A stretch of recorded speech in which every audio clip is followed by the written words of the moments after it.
Une petite satisfaction. On parle beaucoup de représentativité de l'UNSA. Les retraités, on n'a pas trop la main là-dessus, c'est bien évident.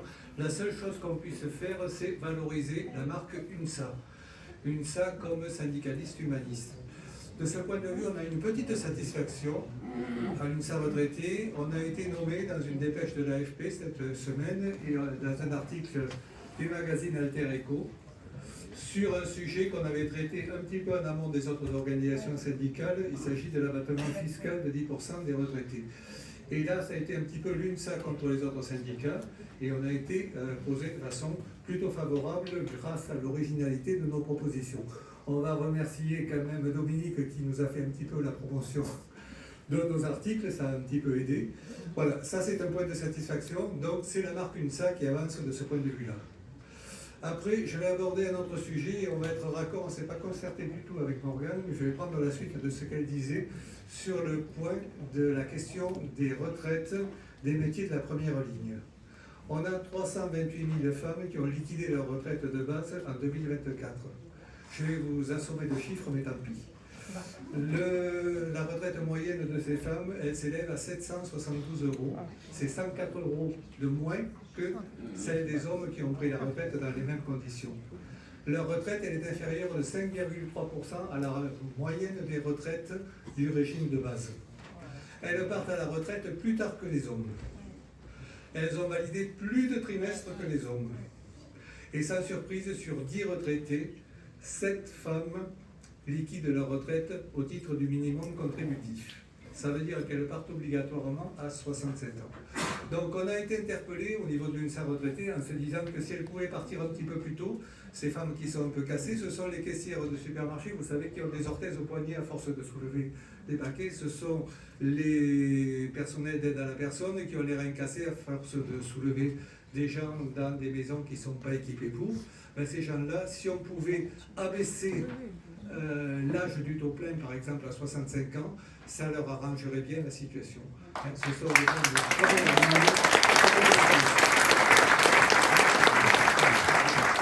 Autre point que je voudrais souligner, on a parlé de la menace sur les Césaires, on a parlé de la menace sur les CESE, on a parlé de la menace sur le HCFEA. Moi, je voudrais insister sur le fait qu'une des composantes du HCFEA, c'est le Haut Conseil de l'âge, c'est le seul espace d'expression des organisations de retraités. Il a succédé au Conseil national des retraités et personnes âgées qui avait été créé en 1982, donc ça fait 43 ans très exactement qu'on avait un espace où les organisations de retraités pouvaient s'exprimer. Si on supprime le Haut Conseil de l'âge, eh bien, il n'y aura plus d'espace.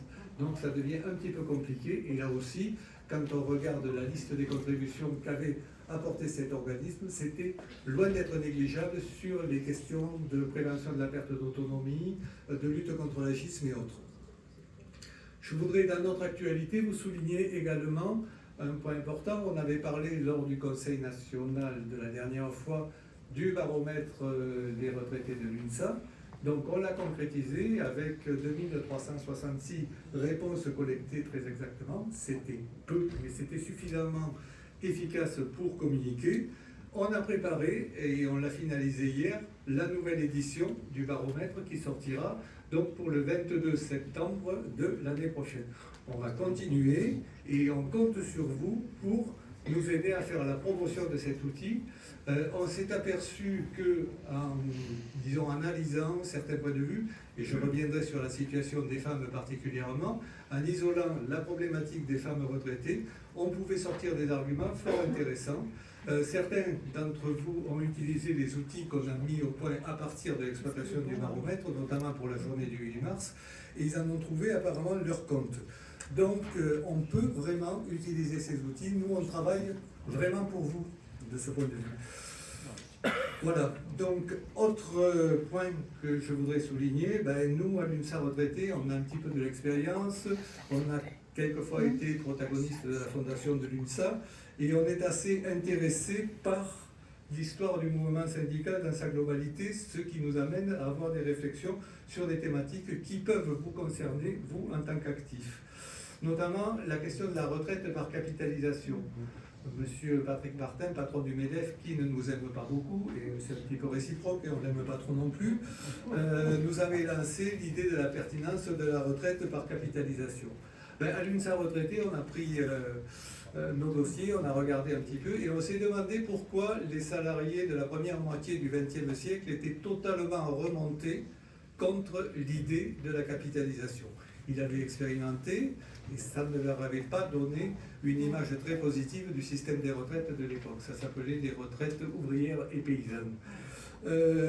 On s'est interrogé pour savoir pourquoi les cadres en 1946, qui étaient un petit peu gênés par le plafonnement des cotisations de sécurité sociale, avaient trouvé un autre système que l'épargne par capitalisation, en créant l'AGIRC à l'époque, pour fonder leur complément de retraite sur la répartition. Et on avait trouvé que c'était plutôt une bonne idée.